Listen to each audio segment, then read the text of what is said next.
انتہائی واجب الاحترام دوستو، اللہ رب العزت نے جس طرح انبیاء کو چنا، اسی طرح جماعت صحابہ کو بھی چنا۔ اللہ رب العزت نے صحابہ کرام کو بہت بڑا مقام دیا۔ اللہ رب العزت نے نبی کے ایک ایک یار کو چنا، نبی کے ایک ایک صحابی کو چنا۔ چننے کے بعد اللہ رب العزت نے انہیں بہت ساری عزتوں سے نوازا۔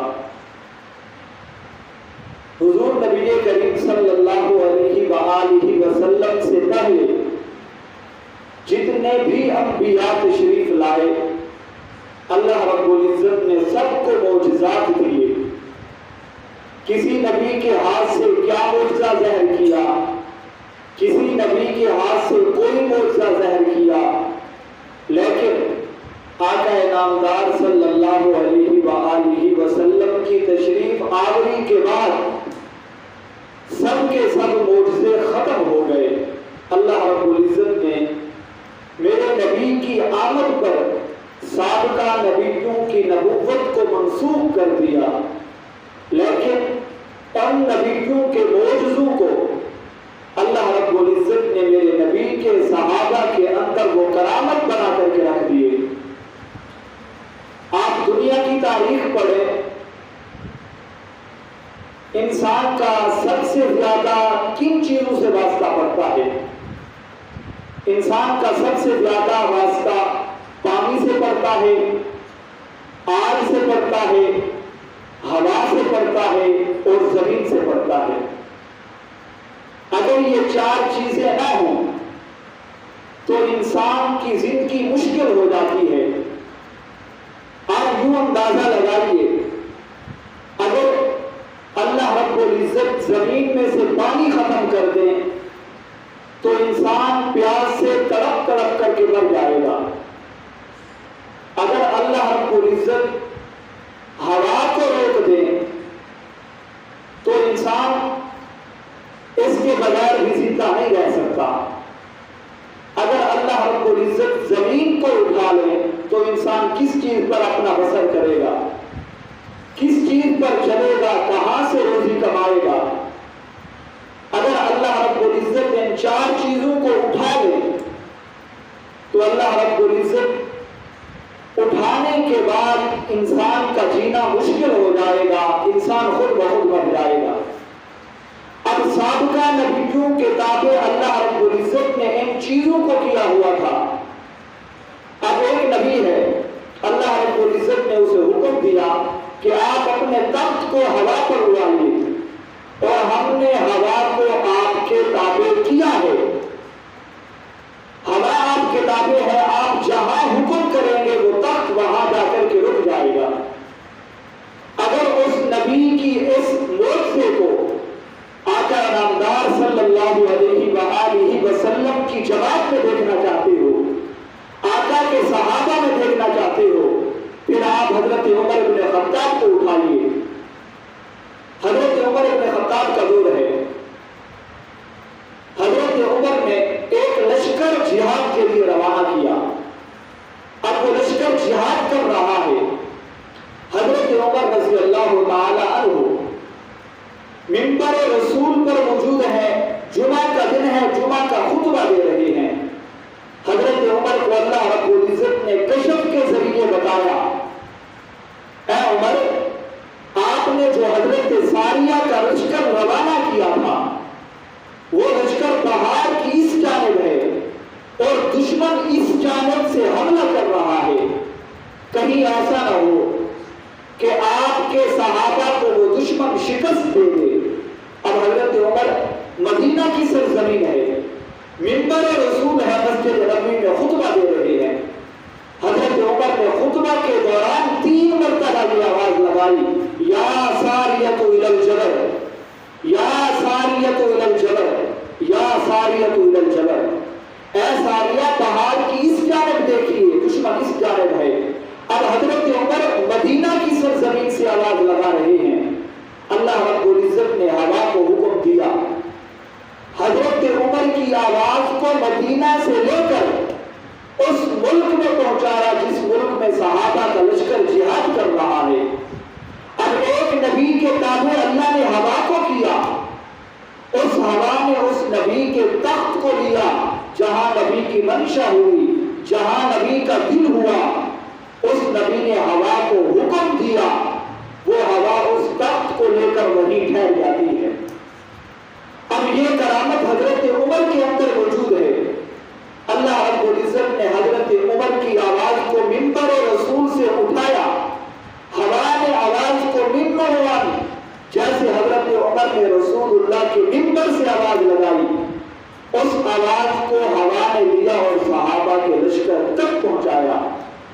جب صحابہ کا لشکر واپس مدینہ منورہ پلٹا، آ کر کے انہوں نے کہا دشمن ہماری طرف حملہ آور تھا، لیکن اچانک حضرت عمر کی آواز ہمارے کانوں میں یوں پڑی کہ ہر صحابی فرماتا ہے کہ ہم یوں محسوس کر رہے تھے حضرت عمر ہمارے کان میں یہاں کھڑے ہو کر کے آواز دے رہی ہیں، پہاڑ کی اس جانب دیکھیے، لشکر اس جانب حملہ آور ہونے والا ہے۔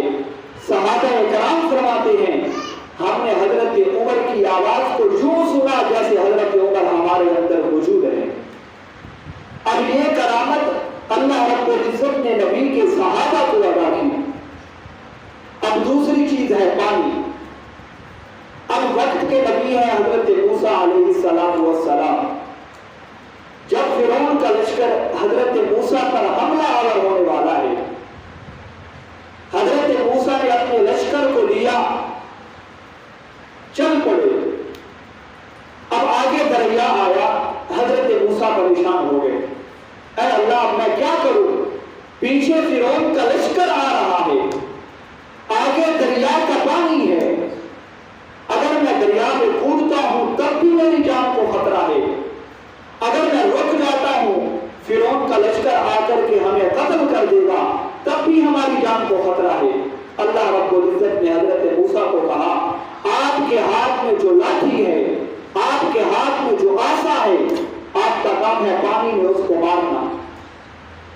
اب جب اللہ کا حکم ہوا، حضرت موسیٰ علیہ السلام نے اس عصا کو پانی میں مارا۔ تاریخ گواہ ہے اس دریا میں حضرت موسیٰ کو کئی راستے بنا کر کے دیے، حضرت موسیٰ کا لشکر پار ہوا۔ اب فرعون کا لشکر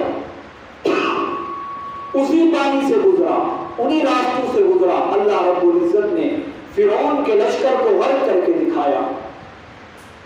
اب جب اس نبی کے اس معجزے کو اٹھائیے، اب آئیے میرے نبی کے جماعت صحابہ کی طرف۔ پھر یہی حضرت عمر ہیں، مصر کی سرزمین ہے۔ حضرت عمر بن عاص رضی اللہ تعالی عنہ نے حضرت عمر کو خط لکھا، کہا ہے امیر المومنین اب ایک دریا ہے، دریائے نیل، اس دریا کے اندر ہر اسلامی مہینے کی 11ویں تاریخ کو ایک لڑکی کو زیب و زینت کر کے، خوبصورت لڑکی کو خوبصورت لباس پہنا کر، سونے اور چاندی کے زیورات پہنا کر ہم اس دریا میں ڈالتے ہیں تو یہ دریا پانی دیتا ہے، یہ دریا چلتا ہے۔ جب سال گزر جاتا ہے، نیا سال شروع ہوتا ہے، پھر اس دریا کے اندر اس لڑکی کو ڈالنا پڑتا ہے جو اس دھرتی پر سب سے خوبصورت لڑکی ہوتی ہے، اسے سونے سے زینت کی جاتی ہے، پھر اس لڑکی کو اس دریا میں ڈالتے ہیں تو یہ دریا پانی دیتا ہے۔ اب حضرت عمر رضی اللہ تعالیٰ عنہ کو خط ملا، حضرت عمر نے خط کو لیا، اس کی دوسری جانب 2 الفاظ لکھے۔ اس خط میں یہ لکھا ہوا تھا، اے دریا اگر تو خدا کی مرضی سے، اللہ رب العزت کی مرضی سے چلتا ہے تو چل، ورنہ ہمیں آپ کی ضرورت نہیں ہے۔ آپ صحابہ کی تاریخ اٹھائیے، جب حضرت عمر نے خط واپس بھیجا، وہ صحابی رسول فرماتے ہیں کہ میں نے جا کر کے خط اس پہاڑ کے پیٹ کے اندر رکھا، ابھی میں دریا کے کنارے کے قریب نہیں پہنچا تھا، میں نے دیکھا دریا کی موجیں آ رہی ہیں، دریا کی موجیں ابھر کر آ رہی ہیں، میں جلدی جلدی دریا کے بہر آیا، کہیں ایسا نہ ہو کہ دریا کی موجیں مجھے بہا کر کے لے جائیں۔ اب اللہ رب العزت نے حضرت عمر کو کرامت یہ دی تھی، اگر عمر نے خط لکھا دریائے نیل نے پانی واپس کر دیا، آج بھی آپ اس دریا کے کنارے میں جا کر کے بیٹھیے، اس دریا کے کنارے پہ جب آپ بیٹھیں گے آپ کو محسوس ہوگا حضرت عمر کے دور سے لے کے آج تک اس دریا میں ایک سوئی کے پورے کے برابر بھی کام نہیں ہوا۔ اللہ رب العزت نے حضرت عمر کو یہ کرامت دی تھی۔ اب یہ زمین ہے، نبیوں کے زمینیں، نبیوں کے مورچے زمین پر بھی ظاہر ہوئے۔ اللہ رب العزت کے پیارے پیغمبر، حدیث میں آتا ہے، زمین پر چلتے تھے، زمین سکڑ کر میرے آقا کے قدموں میں آتی تھی۔ یہ میرے آقا کا معجزہ ہے۔ لیکن اللہ رب العزت نے حضرت عمر رضی اللہ تعالیٰ عنہ کو یہ کرامت دی کہ زمین پہ بھی حضرت عمر کی بات کو مانا۔ مدینہ کی سرزمین ہے، حضرت عمر کا دور خلافت ہے، حضرت عمر حاکم ہے، خلیفہ دوم ہے، حکومت کر رہے ہیں۔ مدینہ کی سرزمین پر زلزلہ آیا، حضرت عمر موجود ہیں۔ حضرت عمر نے زمین پر درہ مارا اور فرمانے لگے، اے مدینہ کی سرزمین، کیا عمر تجھ پر انصاف نہیں کر رہا؟ حدیث کتابوں میں لکھا ہوا ہے، حضرت عمر نے جو درہ مارا، اللہ رب العزت نے آسمانی زلزلے کو روک دیا۔ آج پوری دنیا میں زلزلہ آتا ہے، آپ بھی جانتے ہیں 2010 میں زلزلہ آیا، زمینی کی زمینیں تباہ ہو گئی، گھر کے گھر برباد ہو گئے، پوری دنیا زلزلے کے لپیٹ میں ہے۔ لیکن اس دن کے بعد آج تک مدینہ منورہ کی زمین پر زلزلہ نہیں آیا۔ اللہ رب العزت نے نبی کے صحابہ کو یہ کرامات ادا کی تھی۔ اگر وہ خط لکھتے تھے تو دریا پانی دیتا تھا، اگر وہ زمین پر درہ مارتے تھے اللہ رب العزت زمین سے زلزلے کو روک دیتا تھا، اگر وہ بولتے تھے تو ہوا ان کی آواز کو لے کر دوسرے ملک میں پہنچا دیتی تھی۔ اب جو سب سے زیادہ خطرناک چیز ہے، جس کے بغیر انسان رہ بھی نہیں سکتا اور اس کے اندر جا بھی نہیں سکتا، اب آپ انسان آگ کے بغیر نہیں رہ سکتا۔ آگ کا انسان کے ساتھ بہت بڑا تعلق ہے۔ اللہ رب العزت نے وقت کے نبی کے تابع ہم آگ کو کیا۔ آپ اٹھائیے حضرت ابراہیم کی تاریخ کو، جب نمرود نے حضرت ابراہیم کو آگ میں ڈالا، اللہ رب العزت نے آگ سے خطاب کیا، اے آگ ٹھنڈی ہو جا۔ اب جب آپ پلٹیں گے میرے آقا کے صحابہ کی طرف، یہی مدینہ کی سرزمین ہے، حضرت عمر کا دور خلافت ہے، صحابہ نے آ کر کے خبر دی، اے امیر المومنین، فلاں پہاڑ آگ نکال رہا ہے، جس آگ سے انسانوں کو بھی نقصان پہنچ سکتا ہے، انسانوں کے جانوروں کو بھی نقصان پہنچ سکتا ہے، انسانوں کے گھروں کو بھی نقصان پہنچ سکتا ہے۔ کہیں ایسا نہ ہو وہ آگ سفر کرتے کرتے مدینہ منورہ میں داخل ہو جائے، کہیں ایسا نہ ہو مدینہ شہر کو بھی جلا ڈالے۔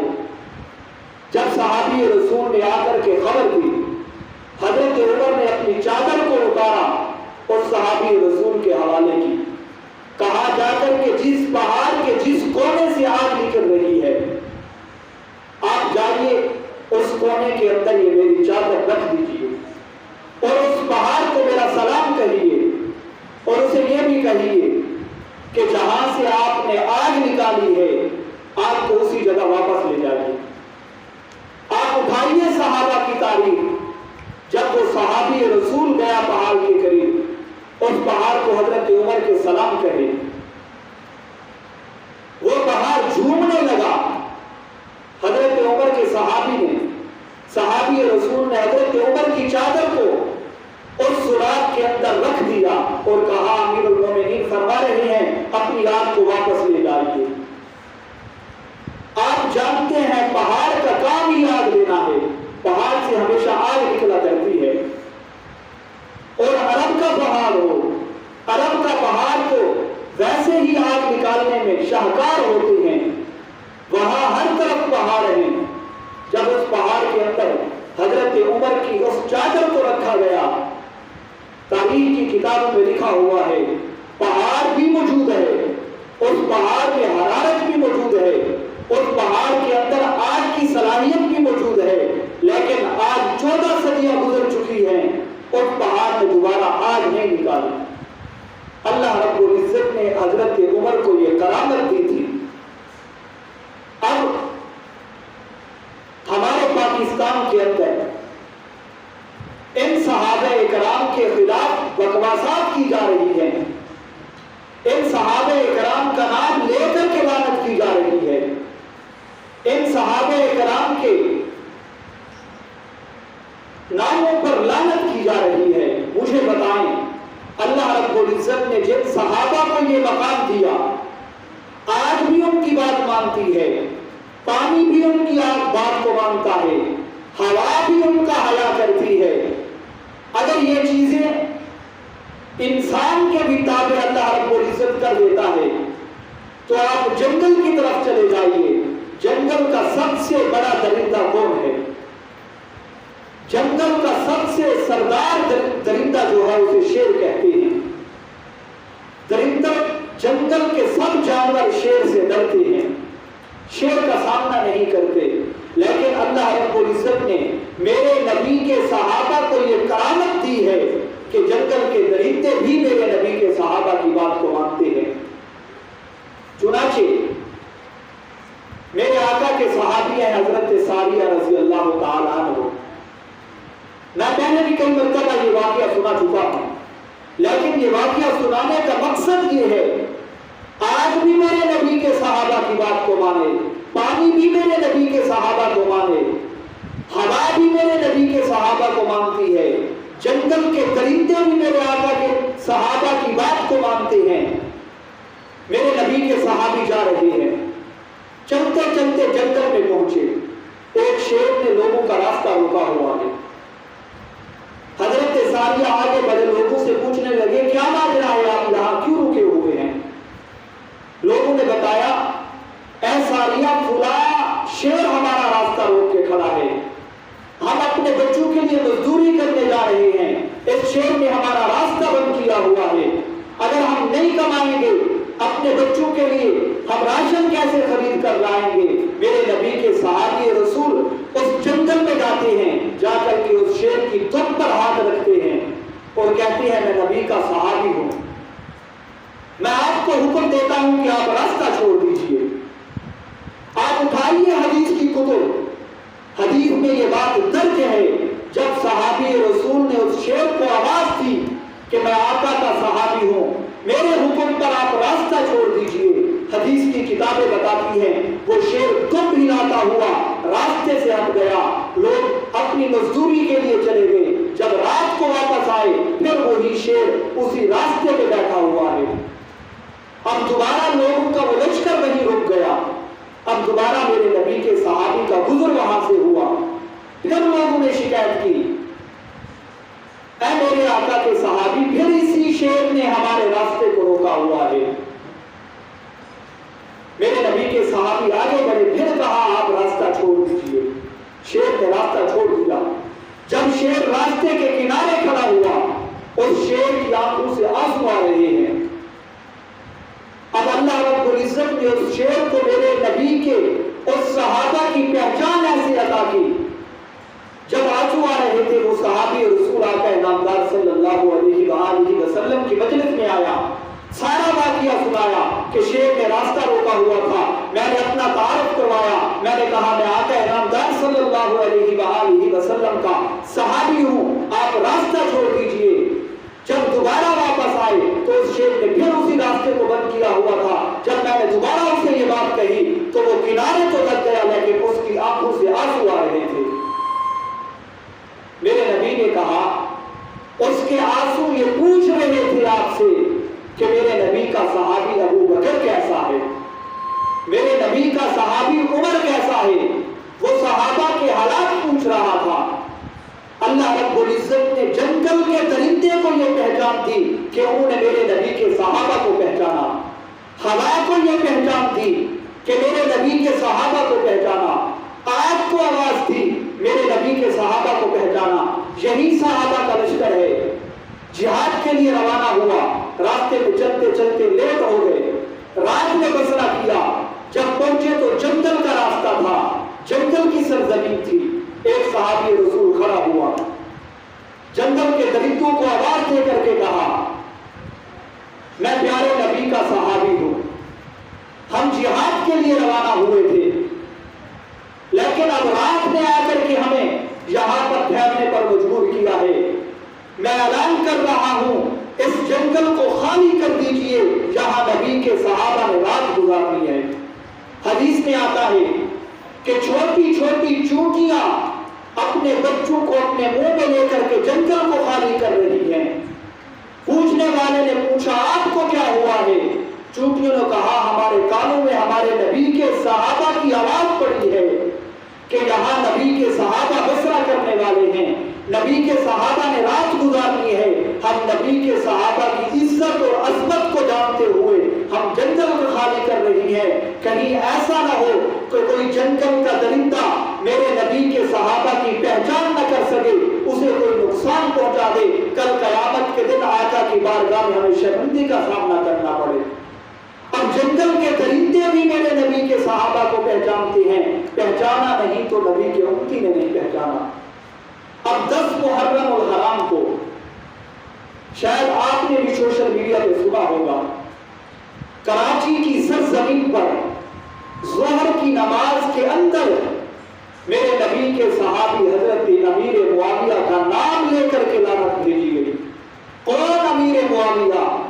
اگر آپ امیر معاویہ کی تاریخ اٹھائیں جن کو قرآن نے کاتب وحی کہا ہے، امیر معاویہ وہ ہیں جن کی سبھی بہن میرے نبی کے گھر کی بیوی ہے، اور رسول اللہ نے خود ارشاد فرمایا جو میرے حرم میں آئی وہ مومنوں کی ماں ہے۔ قیامت تک اگر اس نبی اس دنیا سے رخصت ہو جائے، نبی کی بیوی سے کسی کو نکاح کرنے کی اجازت نہیں ہے، وہ قیامت تک کے انسانوں کی ماں ہے۔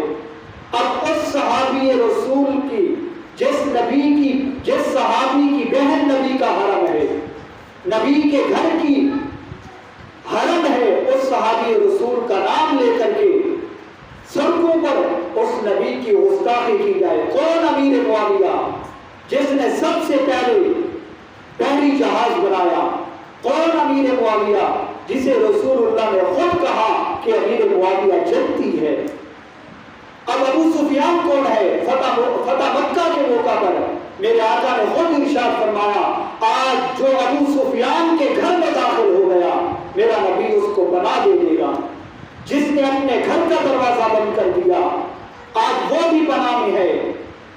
اگر میرے نبی کے صحابہ کے گھر میں داخل ہو کر جو امن لیتا ہے، چاہے میرے نبی کی جان کا دشمن تھا، میرے نبی نے اس کو امن دے دیا۔ اگر میرے ملک کے لوگ میرے نبی کے صحابہ کی گستاخی میں اتر آئے، کہیں ایسا نہ ہو کہ اللہ رب العزت آسمان سے عذاب اتارے۔ آپ قرآن کریم اٹھائیے، قرآن کریم کے اندر سینکڑوں آیات ایسی ہیں جن کے اوپر صحابہ کو معیار حق کہا گیا ہے۔ دنیا کے اندر 2 طبقے ایسے ہیں جن کو اللہ رب العزت نے دنیا میں رہتے ہوئے جنت کے سرٹیفکیٹ عطا کیے ہیں۔